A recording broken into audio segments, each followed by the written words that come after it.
시간 하나님 주신 말씀은 예레미야 32장 40절, 41절 두 절 말씀을 함께 보시겠습니다. 예레미야 32장 40절과 41절 말씀 두 절의 말씀입니다.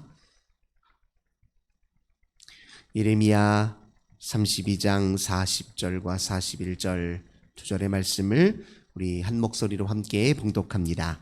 내가 그들에게 복을 주기 위하여 그들을 떠나지 아니하리라 하는 영원한 언약을 그들에게 세우고 나를 경외함을 그들의 마음에 두어 나를 떠나지 않게 하고 내가 기쁨으로 그들에게 복을 주되 분명히 나의 마음과 정성을 다하여 그들을 이 땅에 심으리라. 아멘. 오늘도 주님과 함께 하루를 시작하시는 우리 모든 성도님들, 하나님께서 하늘의 크신 은혜와 평화 가득 부어주시길 주님의 이름으로 간절히 기원합니다. 오늘 본문의 말씀을 통해서 복을 주시는 하나님, 이런 제목으로 은혜 나누도록 하겠습니다. 예레미야 선지자의 선포 메시지를 우리가 잘 묵상해 보면 아주 선명하고 또렷한 진실 하나가 깨달아집니다. 하나님은 우리를 심판하시는 그 순간조차도 우리를 버리지 않으셨고 우리를 영원히 사랑하셨으며 도리어 우리를 회복하시기 위해서 더 큰 은혜를 준비하고 계신다. 예레미야 선지자의 메시지를 통해서 우리가 확인하게 되는 영적 진실입니다. 특별히 오늘 32장 이 메시지는요, 하나님이 언제 예레미야에게 주신 말씀이었냐. 32장 1절 한번 보겠습니다. 유다의 시드기야 왕 열째해, 곧 느부갓네살 18째 해에 여호와의 말씀이 예레미야에게 임하니라, 이렇게 표현되어 있습니다. 오늘 32장에 하나님께서 예레미야를 통해서 이 주신 메시지는 언제 주신 것이냐. 시드기야 왕 10째 해, 시드기야 왕위에 등극해서 통치하던 10번째 해에 주신 말씀이다, 이렇게 표현합니다. 우리가 연도로 얘기하자면 주전 588년이라고 할 수 있습니다. 이 588년은 그 다음 해에 무슨 일이 일어나냐면 느부갓네살 왕이 예루살렘을 쳐들어와서 이제 예루살렘을 성도 완전히 회파하고 성전도 다 부수고, 그리고 많은 백성들, 지도자들, 율법학자들, 제사장들, 또 서기관들, 그 다음에 사회적 지도자들, 기술자들, 이런 사람들을 포로로 끌려가는 해가 주전 587년이에요. 그러니까 큰 파국을, 큰 재앙을 맞기 한 해 전에 선포한 메시지입니다. 바벨론은 크게 세 차례에 걸쳐서 유다를 침공했어요. 첫 번째 침공이 여호야김 왕 때였습니다. 주전 605년이에요. 이때도 일부 사람들이 포로로 끌려가긴 했지만 이때는 전면적인 공격은 아니었습니다. 그래서 그 다음 해 여호야긴 왕 때 2차 침공이 있었는데 이게 주전 597년 경이었습니다. 이때 이제 여호야긴 왕이 포로로 바벨론으로 끌려가게 돼요. 그리고 이때도 여러 사람들이, 특별히 기술자들, 그리고 여러 율법학자들, 이런 일부 무리들이 또 끌려가게 됩니다. 왕이 끌려갔으니까 주전 597년에 이 침공은 굉장히 큰 침공이었습니다.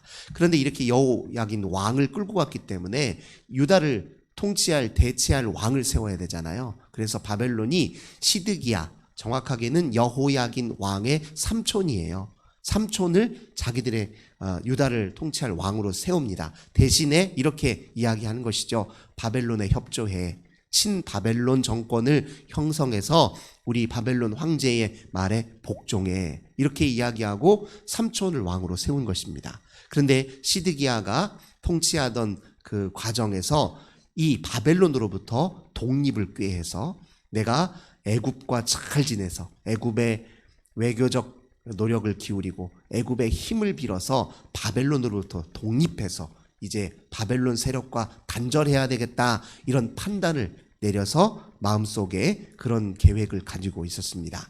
그런 계략에 대해서 하나님께서 예레미야 선지자를 통해서 막으셨어요. 왜냐하면 시드기야가 아무리 자기 뜻과 계획을 쫓아서 지금 상황을 돌려보려고 애를 쓰지만 다 부질없는 짓이라는 거예요.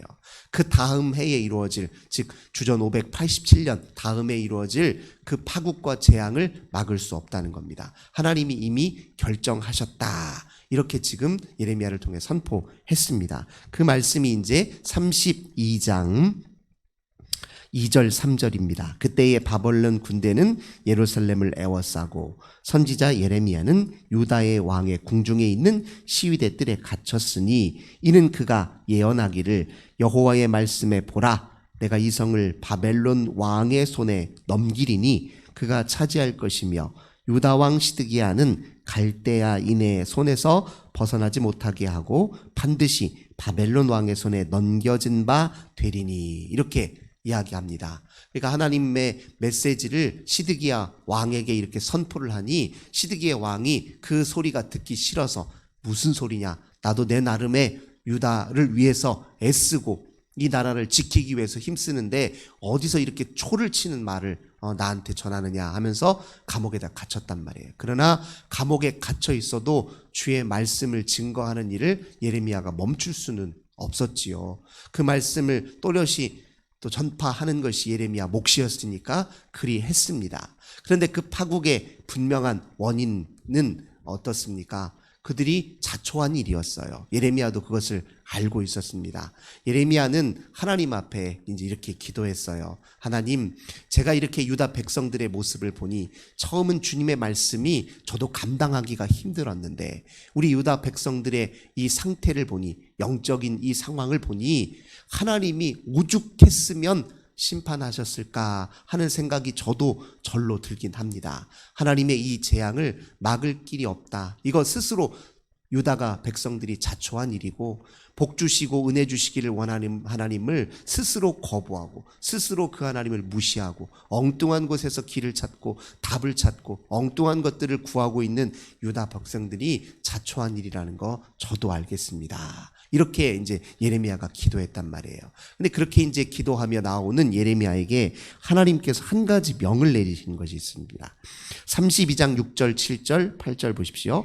예레미야가 이르되 여호와의 말씀이 내게 임하였느니라 이르시기를 보라 네 숙부 살룸의 아들 하나멜이 네게 와서 말하기를 너는 아나돗에 있는 내 밭을 사라 이 기업을 물을 권리가 내게 있느니라 하리라 하시더니 여호와의 말씀과 같이 나의 숙부의 아들 하나멜이 시위대 뜰 안 나에게 와서 이르되 청하노니 너는 베냐민 땅 아나돗에 있는 나의 밭을 사라 기업의 상속권이 내게 있고 물을 권리가 네게 있으니 너를 위하여 사라 하는지라. 하나님이 무엇을 명하셨냐면요. 이 예레미야의 고향이 아나돗이라고 하는 마을이에요. 예루살렘으로부터 북동쪽으로 한 5km 정도 떨어져 있는 마을이었습니다. 그런데 이 아나돗에 이 예레미야의 숙부가 살고 있었는데 숙부가 너에게 와서 밭을 사라 이야기할 것이다. 그럼 그 밭을 사라. 이렇게 명하신 거예요. 근데 이 명이 참 이상한 명이에요. 왜냐하면 예레미야에게 하나님이 파국을 예언하셨잖아요. 심판을 받아서 이 땅에 사는 사람들이 전부 다 다른 곳으로 포로로 끌려가고 여기에는 바벨론의 다른 민족들이 와서 터잡게 살 것이고 이 고향 땅을 잃어버리게 될 것이 뻔한데 이 예측이 뻔하고 하나님이 이렇게 예고하셨기 때문에 뻔한데 밭을 왜 사요? 밭을 사면 그거 손해나는 일이잖아요. 밭을 사면 뭐합니까? 곧 다른 사람에게 다 빼앗길 텐데. 근데 이상하게 하나님이 그렇게 명을 내리시는 거예요. 예레미야 입장에서도 하나님이 명하셨으니까 거절은 할 수 없고 하나님의 명할 순종을 했습니다. 그래서 매매 증서를 만들어요. 계약을 체결한다는 거예요. 매역이 과거에 이제 매매 증서가 원본과 사본을 두 개로 만들어서 원본을 이렇게 이제 파피루스 같은 거에다가 작성을 한 다음에 그걸 이렇게 맙니다. 이렇게 말아요. 그리고 이제 사본이죠. 사본을 겉으로 이렇게 가볍게 둘러싸요. 그런 식으로 매매 증서를 딱 만들어서 자기 비서 바룩에게 전달을 합니다. 근데 영문은 알 수 없죠. 아니 당장 곧 땅 다 빼앗기고 포로로 끌려가게 생겼는데 밭을 왜 사라고 하셨을까 해서 예레미야도 궁금해서 하나님 앞에 기도합니다. 하나님, 주 하나님께서 큰 파국을 내리시는 것 제가 이제 이해는 하고 제 마음에 우리 백성들의 그 모든 어리석음에 저도 이렇게 가슴을 치며 후회가 되는데, 그래서 하나님의 메시지를 참 전달하고 있는데 한 가지 의문이 듭니다. 밭은 왜 사라고 하십니까? 라고 예레미야가 하나님 앞에 기도를 했단 말이에요. 그때 하나님께서 이제 대답하시는 말씀이 이제 이렇게 말씀하셨습니다. 26절부터 보겠습니다. 그때 여호와의 말씀이 예레미야에게 임하여 이르시되 나는 여호와여 모든 육체의 하나님이라. 내게 할 수 없는 일이 있겠느냐. 그러므로 여호와께서 이와 같이 말씀하시니라. 보라, 내가 이 성을 갈대아인의 손과 바벨론의 느부갓네살 왕의 손에 넘길 것인즉 그가 차지할 것이라. 일단 다시 한번 파국은 멈출 수 없다 예고를 하신 거예요. 그 다음에 그 이유를 밝히십니다. 32절, 33절, 34절, 35절은 내가 이렇게 심판을 내리는 근본적인 이유를 설명하십니다. 이는 이스라엘 자손과 유다 자손이 모든 악을 행하여 내 노여움을 일으켰습니다. 그들과 그들의 왕들과 그의 고관들과 그의 제사장들과 그의 선지자들과 유다 사람들과 예루살렘 주민들이 다 그러했다. 그들이 등을 내게로 돌리고 얼굴을 내게로 향하지 아니하며 내가 그들을 가르치되 끊임없이 가르쳤는데도 그들이 교훈을 듣지 아니하며 받지 아니하였다. 그 이유를 밝히십니다. 그리고 나서 이제 설명을 해주시는 거예요. 자, 36절입니다. 그러나 이스라엘의 하나님 여호와께서 너희가 말하는 바와 칼과 기근과 전염병으로 말미암아 바벨론 왕의 손에 넘김과 되었다 하는 이 성에 대하여 이와 같이 말씀하시니라. 보라, 내가 노여움과 분함과 큰 분노로 그들을 쫓아보내었던 모든 지방에서 그들을 모아들여 이곳으로 돌아오게 하여 안전히 살게 할 것이라. 이런 말씀을 주신 거예요. 이게 무슨 의미겠어요? 밭 사도 괜찮다. 왜? 내가 때가 되면 다시 다 불러 모을 것이기 때문에. 그 뜻이에요. 그러니까 예레미야에게 밭을 사라 한 이 명령은 내가 반드시 심판으로 그치지 않고 심판할지언정 너희를 향한 사랑을 포기한 적이 없고, 그리고 이 심판은 더 큰 회복과 더 큰 새로운 나의 창조와 더 큰 비전을 위한 과정에 불과하다. 내가 다시 반드시 복원할 것이니 염려 말고 밭을 사라. 이제 그런 의미를 지금 밝히고 계신 것입니다. 그러면서 이렇게 또 덧붙여 희망의 메시지를 주셨는데 38절, 39절부터 오늘 읽었던 본문입니다. 그들은 내 백성이 되겠고 나는 그들의 하나님이 될 것이며. 이건 하나님이요 처음부터 이스라엘 백성들에게 밝히셨던 하나님의 꿈이에요. 출애굽 광야의 이스라엘 백성들에게도 이 동일한 말씀을 주셨습니다. 너희가 내 말을 잘 듣고 나의 안에 머물러 살면 너희는 나의 백성이 될 것이고 나는 너희의 하나님이 될 것이다. 즉 하나님과 영원한 관계 속에서, 하나님과의 영원한 사귐 속에서 하나님과 함께 복을 누리며 살도록 우리를 지으셨고 부르셨고 그 관계를 위해서 하나님이 일하고 계신단 말이에요. 그 마음이 한 번도 변한 적이 없다는 거예요. 심판할지언정 포기한 적 없으시고 심판은 더 큰 창조와 회복을 위한 과정이다. 하나님 이렇게 분명히 다시 한번 말씀해 주셨습니다. 그러면서 39절 후손이 나를 경외하게 하고 그들에게 복을 주기 위해서 그들을 떠나지 아니하리라. 우리 하나님은 근본적으로 우리에게 복을 주기를 원하시고 풍요와 기쁨과 만족을 주기를 원하시는 분이라는 거예요. 그런데 유다 백성들이 하나님을 거절하고 무시하고 떠나고 엉뚱한 곳에서 답을 찾고 엉뚱한 곳에서 복을 구했을 뿐이잖아요. 하나님을 떠난 것은 유다 백성이지 하나님은 유다를 떠난 적이 없다는 거예요. 하나님을 잊은 게 유다 백성이지 하나님은 유다와 이스라엘을 잊은 적이 없다는 말씀을 주고 계십니다. 그러니 너는 지금 심판의 메시지를 선고함과 동시에 희망의 씨앗을 심으라는 거예요.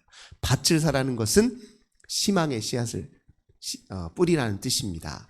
상황이 아무리 어렵고 우리의 처지가 아무리 곤궁하다 할지라도 하나님께 희망을 두고 사는 사람들은 지금 이 순간 내가 처해 있는 환경과 상황과 상관없이 하나님의 말씀에 씨앗을 심고 기도에 씨앗을 심고 선의의 씨앗을 심고 사랑의 씨앗을 심는단 말이에요. 그렇게 심는 역할을 하는 게 우리들입니다. 하나님이 기뻐하실 일들, 반드시 마침내 우리에게 이루어 주실 그 일들을 묵묵히 그냥 씨를 뿌리며 하는 거예요. 눈앞에 보이는 현실은 비록 답답한다 할지라도 그 길 끝에 반드시 하나님의 회복과 궁극적 승리가 있다는 사실을 굳게 믿는다면 오늘 내가 할 일은 이 파괴적인 이 악한 세상을 한탄하고 절망하는 것으로 그치는 것이 아니라 희망의 씨앗을 심는 거예요. 그리고 우리가 흔히 이런 말 하잖아요. 내일 지구가 멸망하더라도 나는 오늘 한 그루의 사과나무를 심는다. 근데 그런 격언과 똑같은 오늘 그런 맥락의 메시지라고 할 수 있습니다.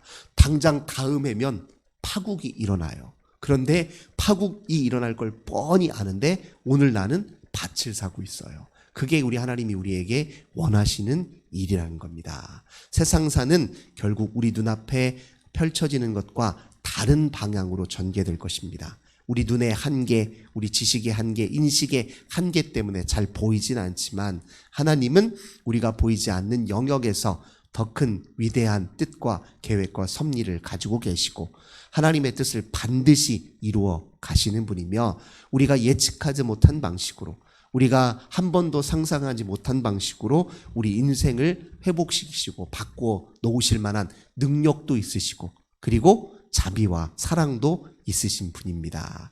하나님이 우리가 믿음이 크기 때문에 우리가 철저히 회개했기 때문에 회복시킨다는 말을 준 적이 없어요. 오늘 보세요. 망하게 할 것이다 하고 다시 회복시키기 할 것이다 하는데 너희들이 회개하면 회복시킬게 이런 단서조항이 있습니까? 없습니까? 없어요. 예. 회개하라는 메시지죠. 심판을 선고한다는 건 회개하라는 메시지예요. 근데 그 회개의 크기, 믿음의 크기가 중요한 것이 아니라 대상이 중요한 것이죠.